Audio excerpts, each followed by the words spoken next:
This happened on New Year's Eve of 2020, when the world had just started to get used to COVID. My two children, Sean and Jason, are both 8, with Jason turning 9 in February. A week before New Year's, my family had been invited up to my brother's beach house in Maine. He lived with his wife Cheryl, and because we hadn't seen each other in years, they invited us to stay with them for a few days.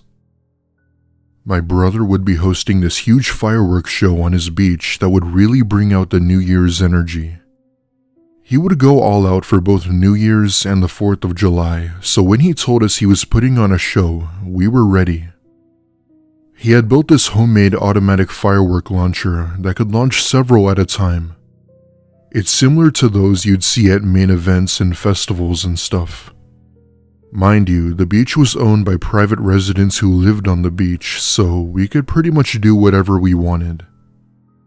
Our first day there, which was the day of New Year's Eve, we got ready by firing up the grill and having our own family barbecue. My kids mainly played at the beach for the majority of the time, doing whatever kid stuff they did. We never really went out too much, and I haven't seen my extended family for years, so we tried to make it last.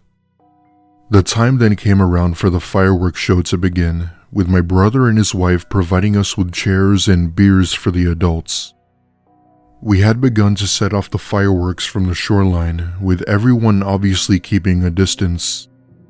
As I said, my brother was obsessed with New Year's, so he lit off as many as he could. I'd say almost 100. Mid-show, we, adults, are drinking our asses off watching the children and fireworks when Sean approaches me and points to something out in the water. At first, I couldn't see what he was pointing at as it was the dead of night, but after a few seconds, I saw it. Out there, in the distance, was something in the water, bobbing along that I had never seen before. My mind came to the thought of a buoy or something, but after a closer look, I realized this was no buoy. The light of a firework was enough to reveal what appeared to be several pieces of wood and bamboo put together. My wife thought that it was some sort of container, but as I came closer to shore, I realized that my theory was correct. At this point, we pause our little fireworks show, and my brother and I go over to get a better look. What it was absolutely bizarre and was something that only brought up more questions than answers. It was still a little too far out to go towards it, but we then came to the realization that it was a makeshift raft. Our feet were basically in the water, and none of us want to swim out there to go grab it. That's when my brother goes inside to get his binoculars to look closer. Upon this raft was not a soul, but I knew it had to have been built for a reason. The chances of seeing a raft out here to begin with was small enough. There's only 3 other houses on this beach, 2 of them with no one living in them, so it couldn't have belonged to one of them. We were considering to call the Coast Guard, but we weren't sure as to what they could possibly do about it.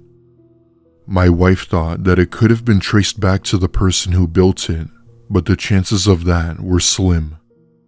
I came to the conclusion that this raft had to have come from out at sea. The creepiest thing about this was thinking about the people who once sailed that raft, why they sailed and how they met their fate. That was the part that really spooked us the most.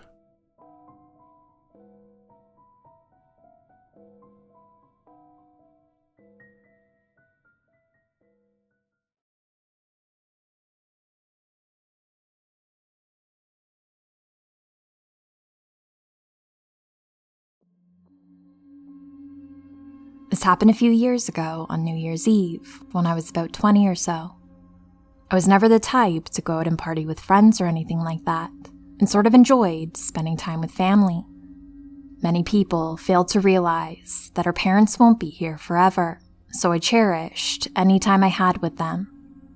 This year, however, one of my friends had practically begged me to attend his New Year's Eve party at his house. His parents would be out of town in New York that week, So he saw it as an opportunity to really go all out for the new year. With my friends being the complete opposite of me, he'd be going all out for New Year's, hosting what he'd call a slammer. After several attempts of getting me to go, I had finally agreed in the end. Truth be told, I hadn't seen him in a good 2 years, and I really had to get out more, so I accepted. Because I was one of his good friends, he had allowed me to come before the party just to catch up and stuff. I'll admit, seeing him again was a breath of fresh air, and I sort of enjoyed that. Fast forwards, an hour later, I help him get ready for the party by setting up snacks, putting chairs outside, etc. Not long after, a ton of people begin to show up, some in groups, some alone. By 9 p.m., there were about 100 people there, all of them vibing while dancing to the music. My friend had hired this local DJ who would be doing the music, which brought more life to the party. My friend tried getting me to talk to a few girls, and being the introvert I was, I didn't think it was a bad idea. At one point, I go inside the house and grab myself a beer when I notice a man I hadn't seen before by the snack bar. He was middle-aged, tall, white, and wore glasses. For a brief moment, we both make eye contact, and then I see him approach me. He introduced himself as Nate and said it was nice to meet me. Not trying to be rude, I tell him my name, and he begins asking if I was enjoying the party. I told him yes and asked him if he was maybe a relative of my friend. However, he completely disregarded my question and began to ask me about myself. I tell him a little about me before there was a long pause, which was a sign that the conversation was coming to an end. Trying not to make the situation more awkward than it already was, I tell him that it was nice meeting him and went to go look for my friends. As I'm walking away, I take a look back and see that he's staring at me with this blank expression. I just thought of him as a weird creep and kind of just forgot about him for a while. Mind you, it was a party with a bunch of people, so seeing creeps out of the age range was uncommon. The night went on as usual, with the music still playing and everyone having a good time. Eventually, the time came for everyone to count down to the new year and to watch the fireworks. As soon as we saw the fireworks, we all hear the scream of a woman come from inside the house. That's when my friends and 2 others sprint into action and run upstairs where the screaming had come from. According to my friend, a girl had been using the restroom when she saw an eye looking at her from the bathroom closet. This eye that she had saw was the man who I had met earlier. My friend was obviously pissed and called the police right then, as he didn't take perverts lightly. The man admitted to simply walking into the house and sort of blending in with the crowd. How security from outside didn't see him, I don't know, but it was still scary to say the least. The thought of someone, a complete stranger, walking into your house is absolutely terrifying. We didn't know this man or what he was capable of doing. Turns out, police had done a search on him, and he was actually wanted for assault on multiple people, one of them being his ex-wife for having an affair with another man. Everyone was sort of on edge after that, but we still tried our best to have fun. The girl who had seen the man in the bathroom thankfully got over it while we tried to make her feel secure. As a matter of fact, my friend even refunded her for the entrance fee, as this wasn't a free party. That was the last him and I ever heard of the man, but I'm just grateful nothing worse happened. With all of the high crimes in my city lately, I'm actually genuinely surprised the guy wasn't armed. It's been years later now. I now have a girlfriend. I now always know where she is, and my surroundings.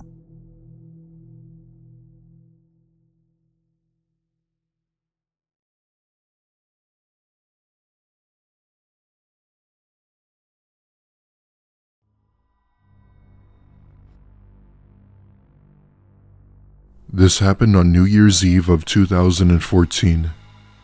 My family and I had been invited to my aunt and uncle's house to celebrate the new and upcoming year. Every year, my Aunt Sarah and my Uncle John hosted this big New Year's party at their house, and that was the highlight of our year. I absolutely adored my aunt and uncle. They took care of me, and I even considered my uncle as a second father figure. If my parents ever needed help with anything, my aunt and uncle would always be there. Great Uncle John would always be the type to teach us kids stuff about the outdoors. I say this because he would always be going camping and fishing, which he was obsessed with. Anyway, we arrived around 7 p.m. with my mom making her homemade casserole. I'd say there were about 60 or so people there, many of them being family and close friends.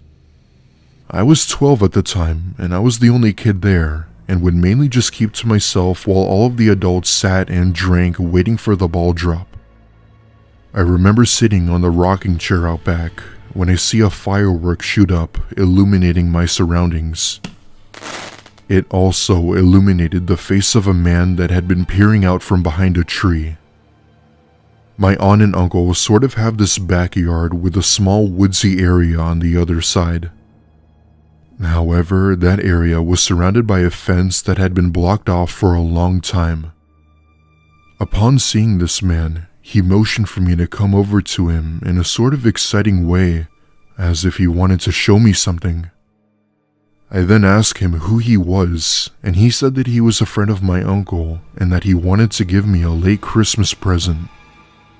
At the time, I was too young and naive to understand what was happening, but I also had this weird feeling in my gut. However, I fell for the bait and walked over to him while he was still behind the tree. As I'm about 10 feet away, I hear my dad's voice yell something along the lines of, "Hey, who are you?" Upon saying this, the man started sprinting in the direction of the woods, disappearing into the night. My dad runs towards me, asking what I was doing and who that man was. I tell him I didn't know and that he had something for me. My dad marches me into the house and tells my mom, my aunt, and my uncle everything. I remember them calling the police outside and had given them the best description I could. He was tall, wore a maroon-colored hoodie. The police did a sweep through the woods, trying to find the person, but had turned up nothing. That was the scariest thing that's ever happened to me on New Year's, but I still wonder what would have happened had he managed to lure me in.